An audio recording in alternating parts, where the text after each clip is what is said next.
Hello dears, good evening. വരാൻ പോകുന്ന വിശേഷങ്ങൾക്കായി എല്ലാ കൂട്ടുകാർക്കും സ്വാഗതം. എല്ലാവരും ഊണെല്ലാം കഴിഞ്ഞിട്ട് സുസ്ഥമായിട്ട് സുഖമായിട്ടിരിക്കുന്നു എന്ന് വിശ്വസിക്കുന്നു. നമുക്ക് പ്രധാനപ്പെട്ട ചില വിഷയങ്ങൾ പറയാനുണ്ട്. അതായത് മഹാലക്ഷ്മി കുഞ്ഞിനെയും കൊണ്ട് വരരുത് എന്ന് ആഗ്രഹിക്കുന്ന ഒരു ആളുണ്ടല്ലോ, ആ കരുണ. എന്നാൽ അവൾക്കാണെങ്കിൽ ചില വിരുന്നുകളൊക്കെ ഒരുക്കി വെച്ചിട്ടുണ്ട്. പ്രത്യേകിച്ച് ദുർഗ ഇപ്പോൾ നന്നായിട്ടുണ്ട്. ആളാണെങ്കിൽ രാമായണം എല്ലാം വായിച്ചിട്ട് ഒരു മുത്തശ്ശിയായിട്ട് മാറിക്കഴിഞ്ഞു. മഹാലക്ഷ്മിയുടെയും കണ്ണൻ്റെയും കുഞ്ഞിനെ അവർ തന്നെയാണ് കൈനീട്ടി മേടിക്കുന്നത്.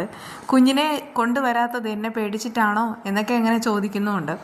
അങ്ങനത്തെ പേടിയൊന്നുമില്ല അമ്മ, ഇപ്പോൾ ഞങ്ങൾക്ക് ഒരുപാട് വിശ്വാസമാണെന്ന് മഹാലക്ഷ്മി പറയുന്നുമുണ്ട്. എന്നാലും അവരുടെ ഉള്ളിലൊരു പേടിയുണ്ടെന്നുള്ള കാര്യം ഈ ദുർഗയ്ക്ക് അറിയാം. പക്ഷേ ലേഖയാണ് എല്ലാറ്റിനും കാരണം. ലേഖ ഇങ്ങോട്ട് വിടാനായിട്ട് കൂട്ടാക്കുന്നില്ല. അതുകൊണ്ട് വരാത്തെന്ന കാര്യമൊക്കെ മഹാലക്ഷ്മി പറയുന്നുമുണ്ട്. പക്ഷേ ദുർഗ മാറിയതുകൊണ്ട് തന്നെ അവരിങ്ങനെ ഒരു കാര്യം അറിയിക്കുന്നു. ഒരു കാര്യം ചെയ്യട്ടെ, ലേഖയും അനന്തും ഇവിടെ വന്ന് നിൽക്കട്ടെ.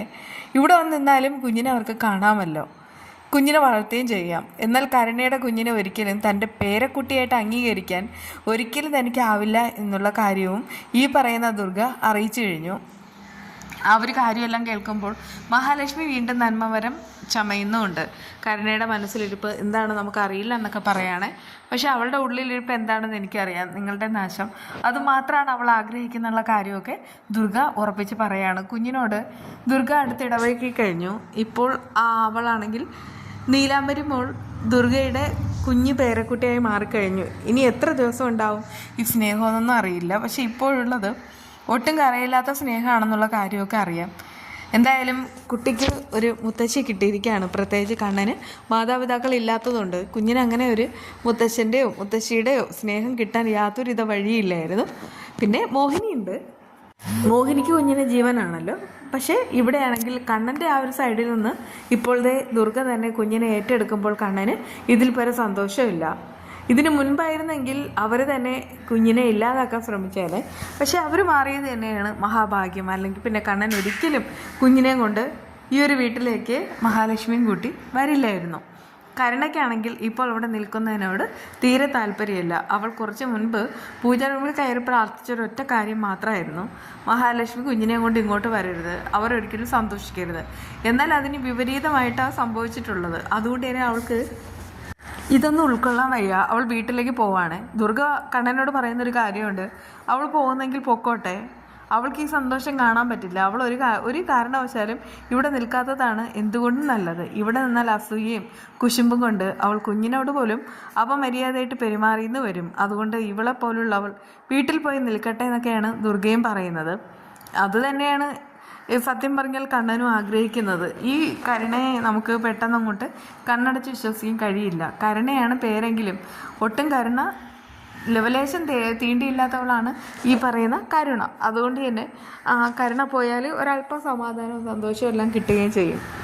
അതേസമയം മേഘനാഥിനെ കൊണ്ടുപോയത് തോമസ് സാറിൻ്റെ അടുക്കളേക്കാണല്ലോ. തോമസ് സാറിന് അങ്ങനെ ഒരു കഴിവുണ്ട്. ആര് പോയാലും മരണക്കിടക്കയിൽ പോയാലും അദ്ദേഹമാണെങ്കിൽ അവരെ ജീവിതത്തിലേക്ക് തിരിച്ചു കൊണ്ടുവരും. അങ്ങനെയുള്ള കഴിവും ചികിത്സാ രീതികളും എല്ലാം തോമസ് സാറിനുണ്ട്. പക്ഷേ ഇവിടെയാണെങ്കിൽ ഒരു അത്ഭുതം സംഭവിക്കുമ്പോൾ നമുക്ക് സന്തോഷിക്കാൻ കഴിയില്ല. കാരണം മേഘൻ്റെ ആ ഒരു തിരിച്ചു വരവ്. മേഘനാണെങ്കിൽ ഇപ്പോൾ അച്ഛൻ്റെ കൈ പിടിച്ച് പതിയെ നടക്കാനായിട്ട് കഴിയും.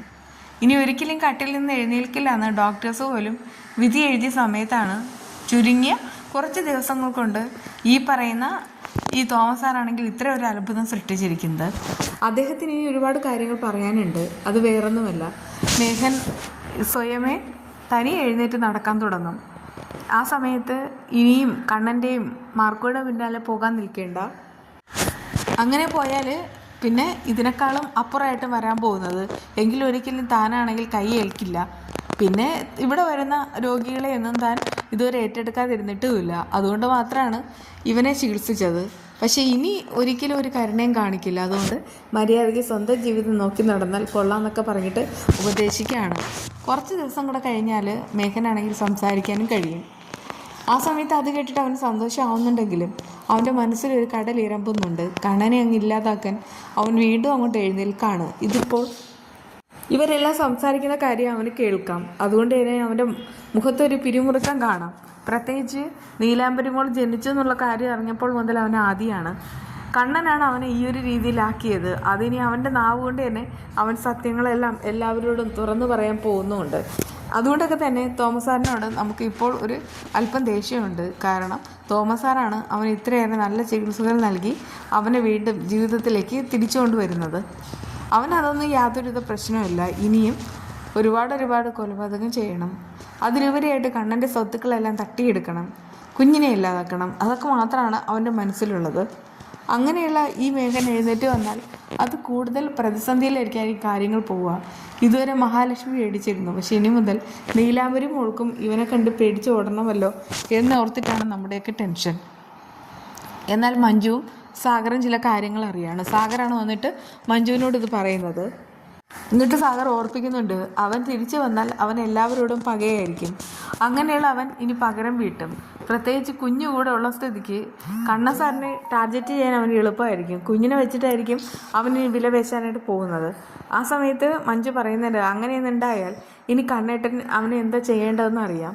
അവനുള്ളത് കണ്ണേട്ടൻ തന്നെ കൊടുത്തോളും. വീണ്ടും അവൻ എന്തേലും ഇല്ലായ്മ കാണിച്ചാൽ ഉറപ്പായിട്ടും കണ്ണേട്ടൻ അവനിട്ട് പണിയും.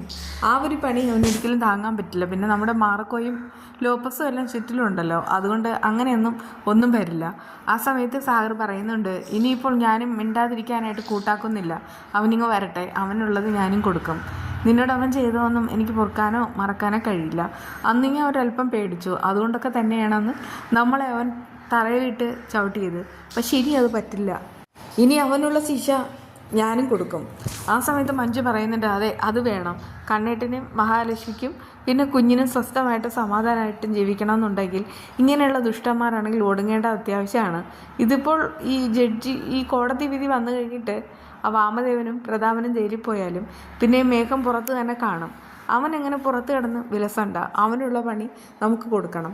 ആ സമയത്ത് സാഗർ പറയുന്നുണ്ട്, അതെ അതെന്തെങ്കിലും ചെയ്തേ പറ്റൂ. കാരണം സ്വസ്ഥമായിട്ടുള്ള ജീവിതം കണ്ണന് നയിക്കണമെന്നുണ്ടെങ്കിൽ ഈ ശത്രുക്കൾ എല്ലാവരും തന്നെ ചത്തൊടുങ്ങേണ്ടത് അത്യാവശ്യമായിരിക്കുന്നു. ഇന്നത്തെ വീഡിയോയിൽ കാണിച്ചിട്ടുള്ളത് ഞാൻ ലഞ്ച് ബോക്സ് എടുക്കുന്നതാണ്. ഇതിപ്പോൾ ഹസ്ബൻഡിന് എടുക്കുന്നതാണ് കേട്ടോ. ആദ്യം ചോറ്, ഇതിപ്പോൾ ചോറ്റുപാത്രം കൊണ്ടുപോകുന്നത്. അതായത് ഈ പ്ലാസ്റ്റിക് പേപ്പർ ഉണ്ടല്ലോ, അതിനൊരു വല്ലാത്തൊരു മണമാണ്. അതുകൊണ്ട് തന്നെ ഉച്ചയൊക്കെ ആവുന്ന സമയത്ത് ആ പ്ലാസ്റ്റിക്കിൻ്റെ മണം വെച്ചിട്ട് കഴിക്കാനായിട്ട് ഭയങ്കര ബുദ്ധിമുട്ടാണ്. ഇങ്ങനെയുള്ള സ്റ്റീൽ പാത്രമാണെങ്കിൽ അടിപൊളിയാണ്, എത്ര സമയം വേണമെങ്കിലും ഇരുന്നോളും. അതുകൊണ്ടാണ് ഞാൻ ഇങ്ങനെ ഒന്ന് എടുത്തത്. ഇതിലാണെങ്കിൽ മക്കളുടെ പാത്രമാണ്, അതുകൊണ്ട് തന്നെ 2-3 അറയുണ്ട്. ആദ്യം ചോറെടുക്കാനുള്ള ആ ഒരു സ്പേസ് ഉണ്ട്. ആ സ്പേസിൽ തന്നെയാണ് നമ്മൾ ഈ തോരനും കൂടെ വയ്ക്കുന്നത്. അങ്ങനെ തോരന് വെച്ചിട്ട് നമുക്കതൊന്ന് അടച്ചു വയ്ക്കാനായിട്ട് കഴിയും. അപ്പോൾ ആ ഒരു പാത്രത്തിൽ നമുക്ക് മീൻ എന്തെങ്കിലും ഉണ്ടെങ്കിൽ അതങ്ങോട്ട് വയ്ക്കാം.